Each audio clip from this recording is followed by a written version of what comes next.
तो आइए मैं आज बहुत खुश हूँ, मैं हमेशा खुश रहता हूँ। मैं क्योंकि वचन मुझे कई काम से मैं सुबह मॉर्निंग वॉक में गए थे, लेकिन काम भी दूसरा था। लेकिन मेरा समय अब आ गया है कह के मैं इतना जल्दी से आ गए समय में, लेकिन तो भी 2, 4, 5 मिनट मैं पीछे पड़ गए हैं क्योंकि प्रार्थना शुरू हो गया था। इसीलिए कोई बात नहीं है, प्रभु हमें क्षमा करता है। इसके लिए धन्यवाद हो। कुछ समय कम है, तो आइए हम सब मिलकर परमेश्वर की वचन में आशा और भरोसा रखते हैं। अगर कोई इस वचन में आशा भरोसा नहीं है, तो हमें संसार की तरफ समझिए हम लोग हैं। इसीलिए वचन ही परमेश्वर, अभी हम सबके सामने में जो वचन देखते हैं, वही वचन को हम सब शक्ति समझते हैं। वो भी हमारे जीवन की, हमारे प्राण आत्मा की जो समझने वाला वही वचन है। तो आइए, अगर कोई सहायता करे तो हमें और भी अच्छा हो जाए। तो पहली यूहन्ना की पुस्तक, पहले जो अंतिम का पुस्तक है, जो पहली सुसमाचार यूहन्ना नहीं, पहला यूहन्ना का 1 अध्याय से अगर कोई 10 पद पढ़े तो थोड़ा हम लोग समझ सकते हैं। पहला यूहन्ना 1 अध्याय का 1 से लेकर उस 10 पद तक। उस जीवन के वचन के विषय में जो आदि से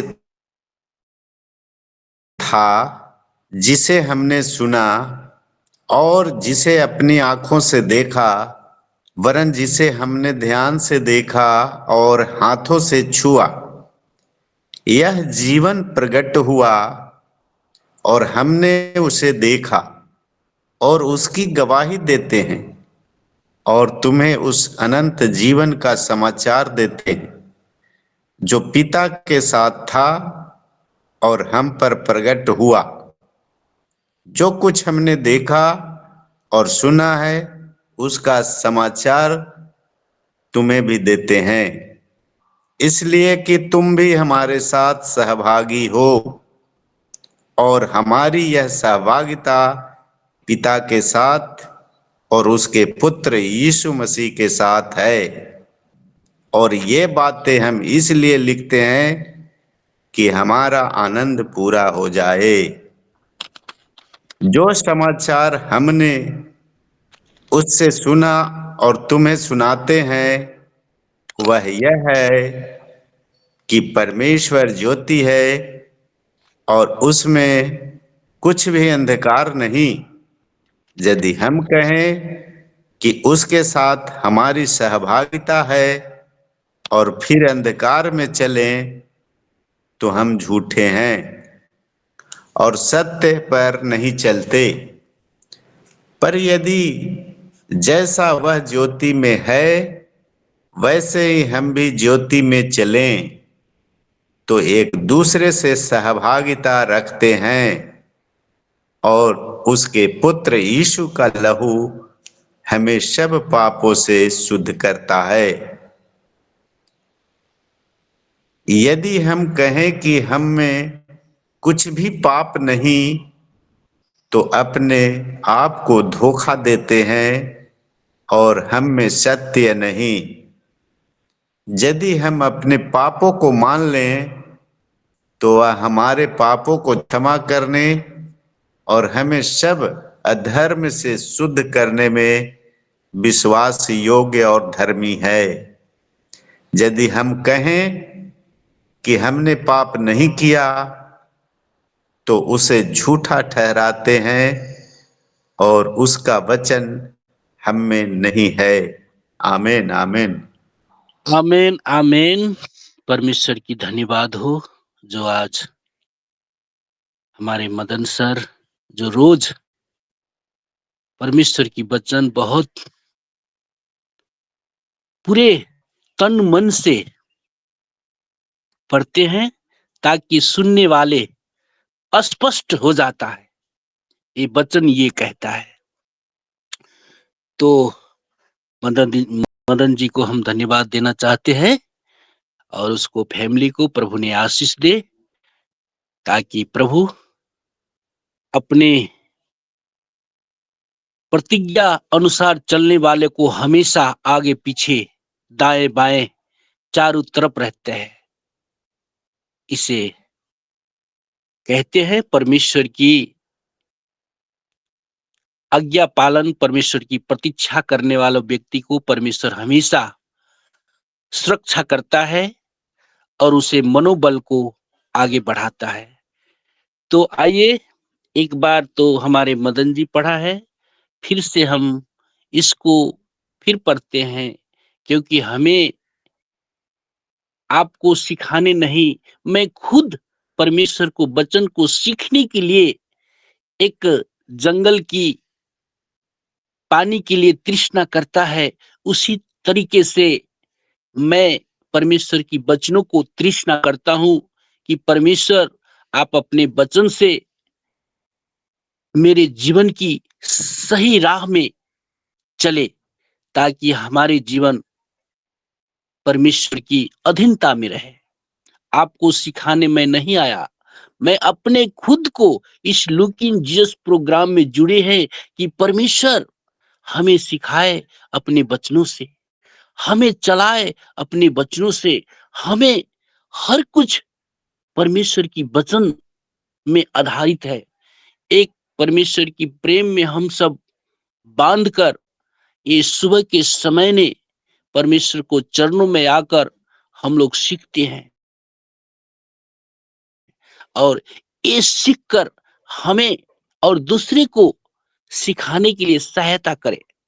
प्रभु का धन्यवाद हो, जो बहुत अच्छे से हमारे मदन सर ने हर रोज एकदम आवाज की शुद्धिकरण करके पढ़ता है, ताकि धीरे हो लेकिन शुद्ध स्पष्ट पढ़ने के लिए उसे उत्तेजित करता है, ताकि हम सब पढ़ सके और बुझ सके।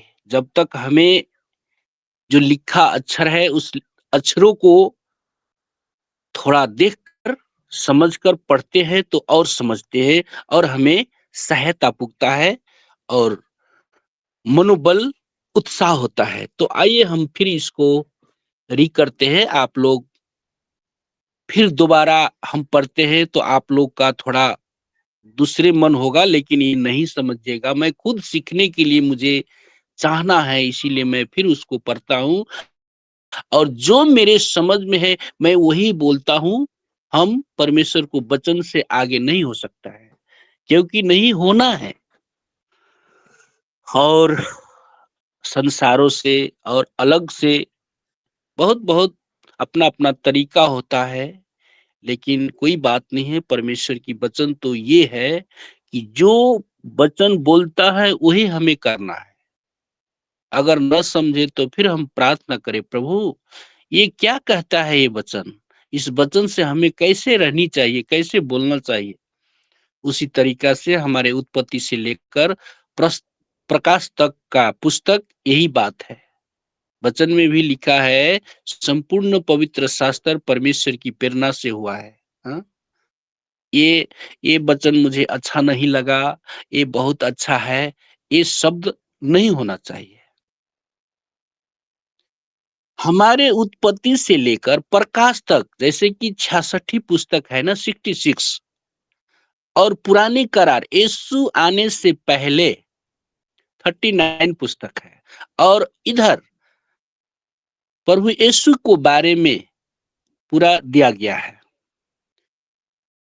पूरे पुस्तक में कोई भी वचन है तो हमें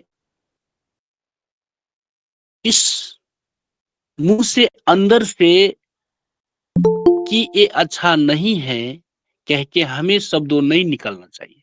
सब परमेश्वर की वचन क्या है, सब शुद्ध है, पवित्र है। तब हमें इसे विश्वास होगा, हमें इस पे विश्वास होगा। ये वचन ये कहता है, यहाँ का वचन ये कहता है, वो वहां कहता है हम उसको डिस्लेशन नहीं कर सकते, सिर्फ परमेश्वर ही कर सकते हैं। बड़े बड़े विद्वान, बड़े बड़े बाइबल अध्ययन लोग ये सब कह के इसको जोड़ा है, परमेश्वर की प्रेरणा से जोड़ा है, ये अपने इच्छा से नहीं। तो आइए प्रभु यीशु का ये चेला जो लिखा है, जो परमेश्वर ने उसको दिल में डाला है, हम फिर इसको पढ़ते हैं। यहाँ शीर्षक में लिखा है जीवन का वचन। तो वचन है, तो इस वचन क्या बोलता है, क्या कहता है, तो उसी तरीके से हमें अपना जाना है। उस जीवन के वचन के विषय में जो आदि से था। हम्म, अब इसको हम क्या निकालेंगे कि ये वचन संसार सृष्टि होने से पहले था। हमें क्या करना है? विश्वास करना है, विश्वास में रखना है। अगर हम इस वचन को बोलेंगे नहीं, ये तो यूहन्ना ने लिखा है, ये तो यीशु ख्रिस्त की बात हुआ है, तब आपको विश्वास वहां नहीं है। ये वचन बताता है ना, यही बताता है ना। अगर कोई भी पीएचडी किया होगा, बहुत बहुत बड़ा बड़ा कॉलेज किया होगा, बाइबल अध्ययन किया होगा, लेकिन परमेश्वर की वचन ऐसे है जो सरल भाषा में, हर भाषा में समझ समझ सकते हैं। यहाँ क्या कहता है? जीवन का वचन, उस जीवन के वचन के विषय में जो आदि से था। आदि से था, ये संसार सृष्टि होने से पहले था। हमें क्या करना है? विश्वास करना है और एक दूसरे को बताना है। अगर उसमें बोलेंगे यीशु के बाद ये वचन आया, तब वो आदमी ने हमें प्रश्न करेगा, तब कैसा होगा? पहले तो यीशु ही था, तब ये वचन आया, उससे पहले था और कैसे आया इस संसार में, इसको समझाना है। उस जीवन के वचन के विषय में जो आदि से था, जिसे हमने सुना। हमें यहाँ लिखा है सुना, और जिसे अपनी आंखों से देखा। देखिए, आंखों से देखा और सुना। यीशु ख्रिस्त जब ये संसार में आए तो उसको चेले ने क्या किया? आंखों से देखा है ना। वही तो है वचन, उसको संबंध वहां है, आदि और यहाँ आंखों से देखा। ये संसार की आंखों से दिखाई दिया और आदि में था, विश्वास वहां था, आत्मा की बात था वहां। आदि और आंखों, ये संसार में आया यीशु, तो क्या हुआ? वही हुआ ना। ये वचन है आंखों से देखा, वरन जिसे हमने ध्यान से देखा। इसमें बहुत गहरी ध्यान से देखना और समझना। मैंने ध्यान से देखा और हाथों से छुआ, देखने से भी नहीं, उससे छुआ, प्रभु यीशु को छुआ, प्रभु यीशु के गोद में बैठा। यह जीवन प्रकट हुआ और हमने उसे देखा। यहां एकदम चैलेंज करता है कि हमें देखा, ऐसे बोला है ना वचन, हमें यीशु को देखा और उसको छुआ, और वो आदि में थे, संसार सृष्टि होने से पहले थे, ये वचन कहता है।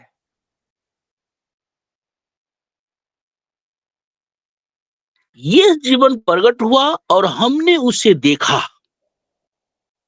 यहां दावे के साथ कहता है कि हमें देखा। किसको देखा? वहां जो आदि में थे, और यहाँ आंखों से देखा और छुआ, वही है परमात्मा। यहाँ एक शारीरिक रूप में आया और वो शारीरिक रूप में कहाँ गया? जो जहां था वहां गया। तो हमें इसमें विश्वास करना है। और उसकी गवाही देते हैं। यहाँ गवाही देते हैं। हमें भी कहना है और को यीशु के बारे में गवाही भी देना है कि हमें इस वचन से, मैं कहीं खतरे में थे, कहीं हम बीमारियां में थे, कहीं हम अलग थे, तो उस समय हमारे आत्मा ने बोला कि तुम मत डर, मैं तुम्हारा साथ हूं। वो कौन बोला? वही आदि में थे और जिसने छुआ और आंखों से देखा, वही व्यक्ति है। वो व्यक्ति कौन है? यीशु मसीह है।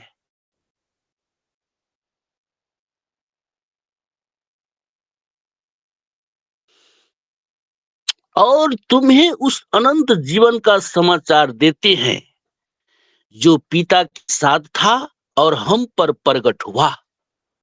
वो कहाँ था? पिता के साथ था। वो पिता कौन है? खुद वो है। पिता परमेश्वर, पुत्र परमेश्वर, पवित्र आत्मा परमेश्वर। वो कौन है? त्रिएक परमेश्वर है। हमें यही समझना है और दूसरे नहीं जाना है, तीसरे जगह नहीं जाना है, हमें कहीं नहीं जाना है। ये वचन में आधारित हमें रहना है। यहाँ कहते हैं जो पिता के साथ था और हम पर प्रगट हुआ।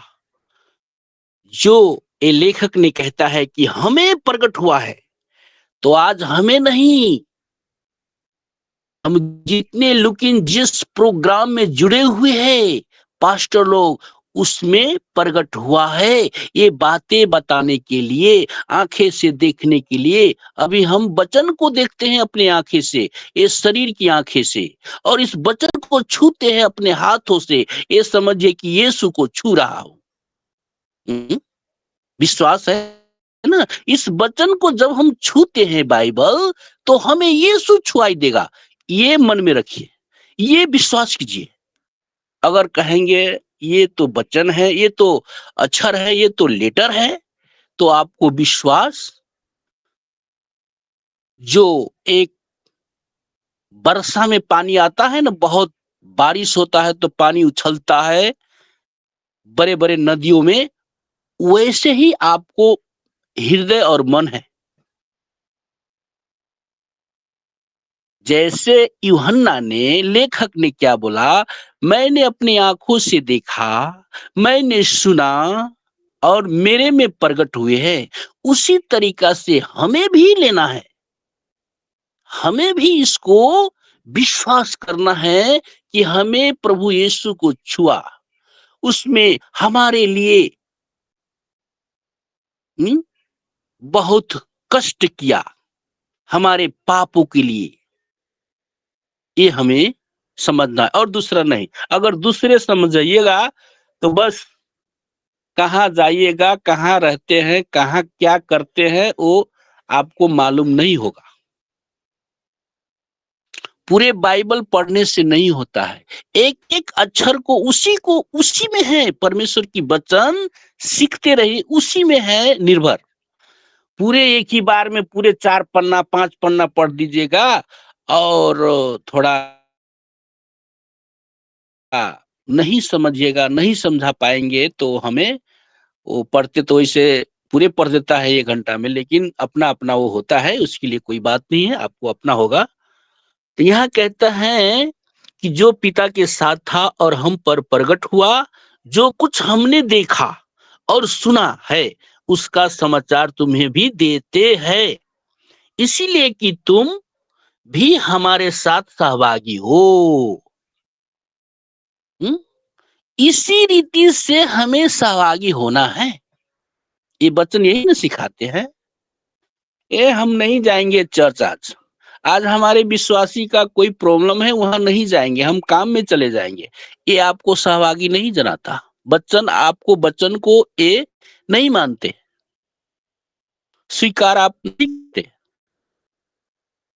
एक कड़ा वचन है, लेकिन वचन ही कड़ा रहता है। दो धारे तलवार किस लिए कहा जाता है? इसी के लिए कि दोनों तरफ उसको धार रहता है।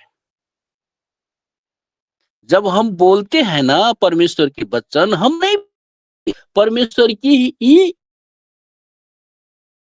बोलते हैं, परमेश्वर की आत्मा बोलते हैं। जो आवाज है तो हम सुनते हैं, लेकिन उसको पकड़ नहीं सकते हैं। तो वो क्या है? वो परमेश्वर ने दिया हुआ। परमेश्वर जब मिट्टी को बनाया तो उसमें क्या दिया? सांस, जीवन को सांस फूंक दिया और वो एक जीवित प्राणी हो गया। वो परमेश्वर है। तो हमें उसमें क्या होना है? सहभागी होना है। मैं अपने फैमिली के लिए, अपने परिवार के लिए अगर बिजी है, परेशान है, हाँ, होना पड़ेगा। परिवार के लिए क्या कमी है, क्या घटी है, कहाँ कैसा करना है, उसके लिए आप समर्थन करना है। लेकिन जो हम पर दिया हुआ भार, हम पर दिया हुआ परमेश्वर को वचन में हमें सहभागी होना है। तो आइए, जो कुछ हमने देखा और सुना है, उसका समाचार तुम्हें भी देते हैं, इसीलिए कि तुम भी हमारे साथ सहभागी हो। हम्म? ये परमेश्वर की वचन के लिए सहभागी होने के लिए बोला है। यूहन्ना अपने काम के लिए नहीं, अपने बच्चों के लिए नहीं, परमेश्वर, मैं जैसा करता हूं वैसा तुम भी सहभागी हो, तब जा तब परमेश्वर को वचन को समझ पाएगा। वो अपने काम के लिए नहीं। जैसे कि हम लोग अभी लुकिंग जिस प्रोग्राम में धनराज सर की जो चल रहा है, तो उसका नहीं, वो परमेश्वर के लिए कर रहा है कि ताकि आप परमेश्वर में सहभागी हो। इसीलिए ना हमारे धनराज सर सुबह से उठकर अपने ये प्रोग्राम को चलाते हैं। प्रभु धनराज सर को आशीष दे। हाँ, किसके लिए? यही सहभागी होने के लिए आज प्रश्न हुआ है वचन। हमेशा प्रश्न रहता है। ये कोई हमारे, ये कोई संसार की बातें नहीं बोलता कि मैं, मेरे इंडिया बड़ा है, नेपाल छोटा है, ये बिहार है, वैसे है, बोला नहीं ना। इसके बारे में यहाँ कहता है, जो कुछ हमने देखा सुना है उसका समाचार तुम्हें भी देते हैं, इसीलिए कि तुम भी हमारे साथ सहभागी हो। इसके लिए परमेश्वर की वचन में सहभागी हो। हमारे धनराज सड़े प्रश्न ये दुख कर रहा है, कष्ट कर रहा है, ये हम लोग का सहभागी दे रहा है, अपने समय दे रहा है। वो अपना लिए नहीं, ये परमेश्वर में सहभागिता कराने के लिए। हाँ, तो और हमारी ये सहभागिता पिता के साथ और उसके पुत्र यीशु मसीह के साथ है। ये सहभागिता जो आदि पहले बोला है ना, वो आदि वही है।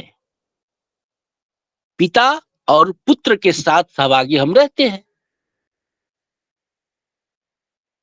और ये हम इसीलिए लिखते हैं कि हमारा आनंद पूरा हो जाए। जब पिता के और पुत्र में सहभागी हम सब रहेंगे, तो यहाँ क्या कहता है कि आपको जो आनंद पूरा हो जाएगा, वही तो उसी के लिए तो हमारे परमेश्वर ने आप और मेरे बनाए हैं। हा? उसी के लिए। लेकिन कई व्यक्ति ये संसार के, नहीं नहीं नहीं, मैं पायलट बनूंगा, मैं डॉक्टर बनूंगा, मैं ये करूंगा वो करूंगा, अभी हुआ है ना नेपाल भारत में। हा? आनंद देश चलाने से नहीं, ये हमारे बड़े जो ये संसार की रीति है ना, तो संसार को तो बोलना नहीं चाहिए, लेकिन क्या करें। हाँ, यहाँ आनंद किसको कहते हैं? एक संसारिक आनंद होते हैं, बड़े अच्छे-अच्छे खाना खाते हैं, घूमते हैं, फिरते हैं, अपने फैमिली को साथ बड़े में रहे हैं, बहुत पैसे हैं, इसको आनंद संसारिकी व्यक्तियों बोलते हैं। लेकिन हमें प्रभु में विश्वास करने का जो संहिता है ना, 1 घंटे उसमें आनंद मनाइए, प्रभु का महिमा कीजिए। सबसे बड़ा इम्पोर्टेंट यही है, आनंद। हम सबको जितने भी अभी जुड़े हुए हैं, सब आनंद है। ओह, हमारे प्रभु का वचन तो ये सिखाता है। हम लोग खुश हैं, हम लोग आनंद में हैं कि हमारे भारत देश से, हमारे नेपाल देश से, कई जगह से परमेश्वर की ने हमारे परमेश्वर को महिमा कर रहे हैं। तो प्रभु का धन्यवाद हो। समय तो 2-3 लाइन में भी हो जाता है, अब क्या करें। हमें परमेश्वर ने इतना ही जो वचन के लिए दिया है। अब वैसे तो 10 पद तक है, वैसे तो बहुत है, लेकिन अब समय के कारण मैं परमेश्वर को वचन को मैं यही अंत करने चाहते हैं। और मसीह जय मसीह। हमारा सहभागिता यीशु मसीह के साथ होता है, क्योंकि हम यीशु मसीह के हो गए हैं। यीशु मसीह हमारा मालिक है, उद्धार करता है, हम सबको संभालने वाला। हम उसी के हो गए हैं। बहुत अच्छा सुंदर सा वचन लाए हमारे बीच में पास्टर जयवीर चौधरी जी। एक बार फिर से आपको धन्यवाद देते हैं और साजन कोशी सर से निवेदन करते हैं इस विषय पर और खुलासा करें 2 शब्दों से, और आखिरी प्रार्थना में भी चलाएंगे Sajan Koshy sir. Praise the lord, praise the lord. धन्यवाद प्रभु का। अच्छा सुंदर सुगठित वचन, और वचन के मर्म को जयवीर साहब ने बताया। मर्म अगर हम समझें वचन के हिसाब से, कई उद्देश्यों को लेकर उन्होंने भरपूरी से वचन की गाथा को समझाया, हम जान पाए। और इस वचन की महानता या मर्म, जिसके कारक अगर धनराज साहब नहीं होते तो धनराज साहब इतना बड़ा बीड़ा उठाकर नहीं चलते। और उसमें इस मर्म को जानकर, वचन को समझकर, वचन को पढ़कर, अगर वचन के तहत हम नहीं बन सकते तो हमारा आनंद पूर्ण नहीं होता। इन्हीं बातों को बताया है जयवीर साहब ने। और इसके प्रेरक हैं कौन? हमारे सेंटर पास्टर धनराज साहब। और अगर इस बात में कि पास्टर्स को जोड़कर, विश्वासियों को जोड़कर प्रभु के नाम को ऊंचा और ऊंचा और ऊंचा निरंतर करें, एक दिन करें, क्रिसमस और ईस्टर को करें, ये बात नहीं है। उसी मर्म को अभी जयवीर साहब समझा रहे थे हम सबको। और अगर मैं सोचूं और जानूं तो शायद हमारे एवर रेडी पास्टर के बाद दूसरे सयाने में शायद हमारे जयवीर साहब ही होंगे। मैं नहीं जानता कितनी उम्र है और क्या है, पर जो उनका वचन बताता और जो उनका चेहरा हमें दिखता, उससे ये प्रतीत होता है कि हाँ, हम सब सयाने हैं। और अपनी दौड़ को जो चला पाने के लिए सक्षमता हमें प्रभु देता है, उसके लिए हम निरंतर प्रभु के उस योग्यता को अपने जीवन की भरपूरी के साथ पेश कर सके और तत्पर और सिद्ध बने रह सके, क्योंकि वचन अटल और अड़िग है। इन्हीं बातों को उन्होंने चिताया भी। वो वचन यीशु मसीह ने अपने नाम से महान स्थिति में रखा है वचन को, और वचन बताता है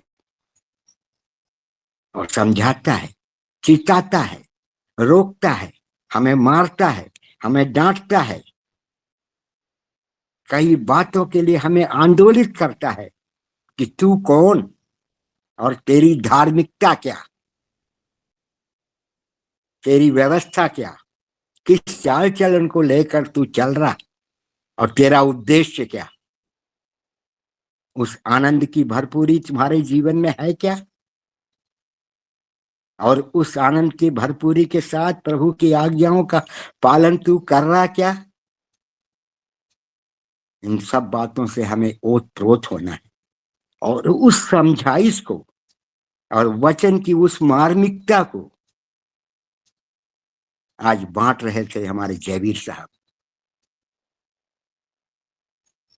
वचन क्या कई एक वचन उन्होंने न खोला न खुलाया, पर जो उनका बोलने का मर्म था, जो बोलने की सहजता थी, या जो समझाने का निष्कर्ष था, वो यही है कि वचन को माने। वचन अटल है, अड़िग है, और वचनानुसार हम इस जीवन में धन्य बने रहें, पवित्र बने रहें। उस तरस को, उस भावना को हम समझ पाए कि प्रभु हमसे क्या चाहता है, प्रभु को हम खुशी कैसे दे पाएंगे, उस आनंद को हम कैसे ले पाएंगे। एक घर, दो घर, एक गाड़ी, दो गाड़ी, कुछ भी हमारे पास हो सकता है, पर क्या हमारे जीवनों में वो आनंद है, वो खुशी के परिचायक हम हैं जो प्रभु हमें देकर अपनी सामीप्यता में रखना चाहता है। उन बातों को हम समझ पाए। और इसी का उदाहरण हमारे सेंट्रल पास्टर धनराज साहब हैं। काम में ऐसा हो पाता कि हम प्रभु की योग्यता को पाना तो बहुत दूर की बात है, क्या हम धनराज साहब के सदृश बन सकते?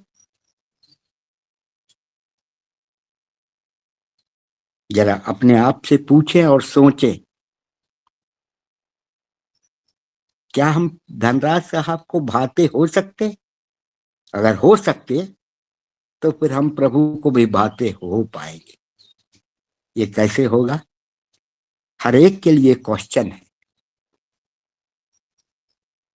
भलाई करना है,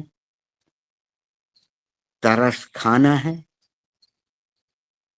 वचन को अटल अड़िग मानकर इस पर अड़े रहना है, क्योंकि ये सर्व सिद्ध है। इसमें एक भी चीज ऐसी नहीं है जो ताया हुआ नहीं है। वचन ताया हुआ है। ताया हुआ मतलब 24 कैरेट के ऊपर अगर कुछ सोना बन सकता है, वो है वचन। ये एक भी बात मैं अपने मुंह से नहीं बोल रहा, मैं जो भी बोल रहा वो वचनानुसार बोल रहा। वचन की गहराई को हम सब समझें, केवल बोलना ही नहीं, हमारे जीवनों से वो प्रकाशमान हो, परिलक्षित हो, यही हमारा सुसमाचार बन पाए। आइए हम छोटी सी प्रार्थना करते हैं। धन्यवाद प्रभु, वचन की मार्मिकता और समझ हमें दे पिता परमेश्वर, कि मैं आपके समक्ष आ पाऊं, अपने आप को रख पाऊं,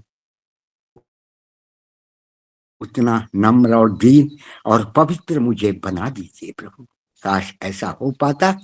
अगर ऐसा हो सके तो प्रभु का आगमन बिल्कुल पास में, नजदीक है, शीघ्र है। काश ऐसा मन परिवर्तन हम एक एक दास और विश्वासी का हो पाए। धन्यवाद प्रभु।